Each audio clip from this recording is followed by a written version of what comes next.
Look who was just arrested after owing $3.7 million for food stamp fraud. Trump was right.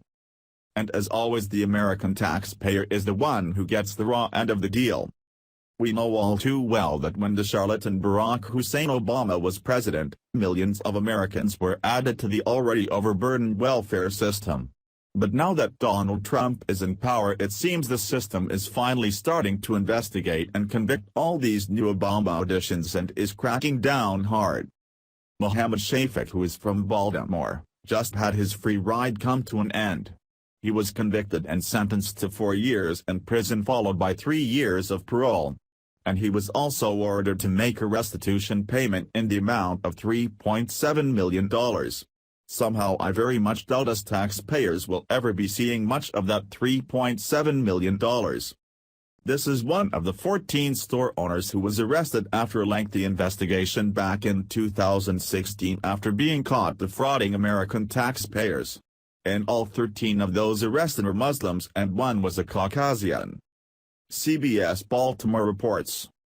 14 arrested in raids related to $16 million food stamp fraud. Baltimore, WJZ. More than a dozen retail store operators in and around Baltimore have been charged in connection to a huge food stamp and wire fraud scheme. The indictments allege the retailers received more than $16 million in federal payments for transactions in which they did not provide any food, a fraud scheme commonly known as food stamp trafficking. Retailers must apply to and be approved by the USDA's Food and Nutrition Service to participate in Supplemental Nutrition Assistance Program, SNAP, formerly known as the Food Stamp Program, which helps low-income families afford nutritious foods.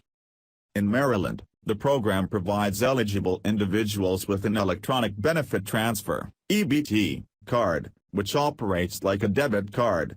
Authorized retailers use a terminal that checks the card information and deducts the cash value of the purchase from the SNAP balance. SNAP reimbursements are paid to retailers through electronic funds transfers.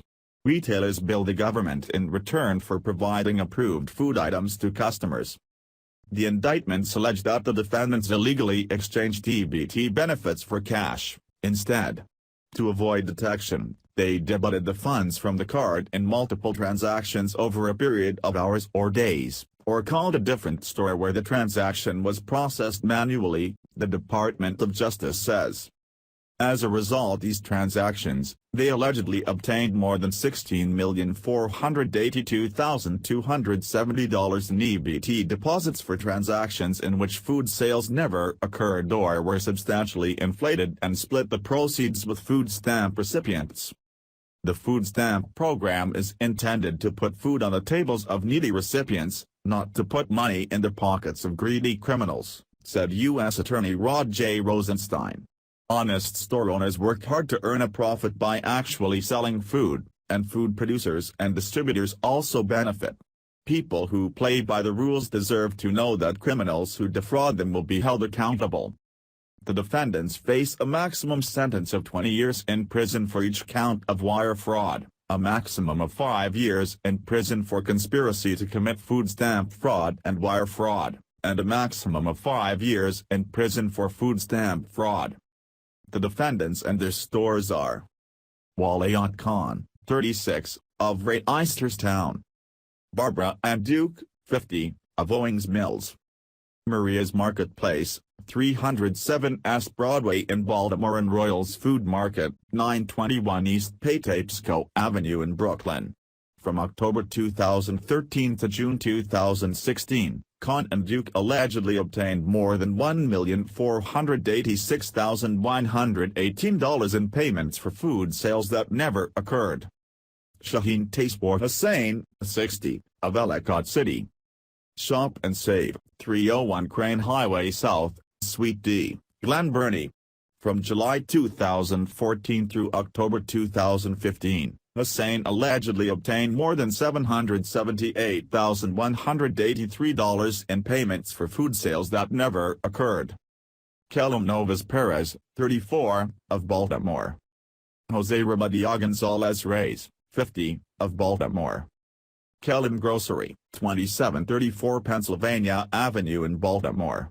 From August 2013 through March 2016, Perez and her husband, Gonzalez Reyes, allegedly obtained more than $879,500 in payments for food sales that never occurred.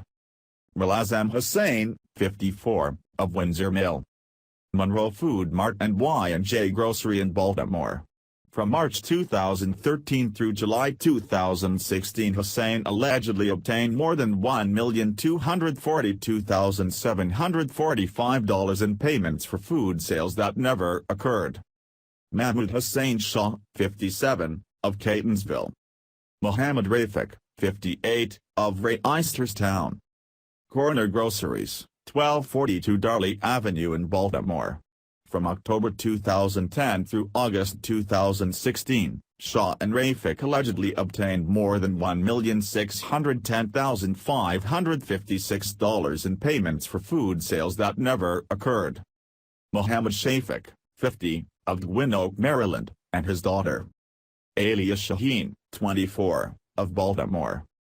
Quick Stop Convenience Store, 237 North Patterson Park Avenue, New York. Food Mart, 1201 North Patterson Park Avenue, and Barclay Food Mart, 2454 Barclay Street, all in Baltimore, and Shafik Corporation, 6929 Holabird Avenue, in Dundalk, Maryland. From about October 2010 through July 2016, Mohammed Shafik and his daughter, Alia Shaheen, allegedly obtained more than $3,712,353 in payments for food sales that never occurred or were substantially inflated. Mohammed Irfan, 59, of Nottingham. Mohammed Sarmad, 40, of Nottingham. New Sherwood Market, 6324 Sherwood Road in Northwood, Maryland. Martin Mart, 1504 Martin Boulevard in Middle River, Maryland. Rosagil Mart, 6326 Canwood Avenue in Rosagil, Maryland, and M&A Mart 7400 A Bel Air Road in Baltimore. From October 2010 through August 2016, Irfan and Sarmad allegedly obtained more than $3,550,662 in payments for food sales that never occurred. Rizwan Pervez, 38, of Essex. M&N Mini Mart, 1846 West North Avenue, and Mega Mart 1, 1522 Elamon Street, both in Baltimore. From April 2014 through July 2016, Pervez allegedly obtained more than $1,689,511 in payments for food sales that never occurred. Qasim Mohammed Hafid, A/K/A Qasim Mohammed Hafid, 51, of Baltimore. C&C Market, 4752 Park Heights Avenue in Baltimore. From November 2010 through April 2013, Hafid allegedly obtained more than $1,532,642 in payments for food sales that never occurred. Our welfare system was created as a safety net for when people go through tough times. But sadly, in most cases, it's abused, and the people who use them have a higher standard of living, and eat a lot better than the people who work for a living. It's truly sad to see that a program which was made to help people who are going through severe hardship be used by people who are just too damn lazy to get off their asses to work, or who made bad decisions in their lives. Us, the American people, are a very generous people, but the food stamp system wasn't meant to give deadbeats the ability to go out and buy luxurious overpriced brands while those of us working folks struggle paycheck to paycheck to make ends meet. Please share if you agree the food stamp system needs to better investigate who they help. Thanks for watching. Please subscribe Breaking News 365 channel. Goodbye and see you again.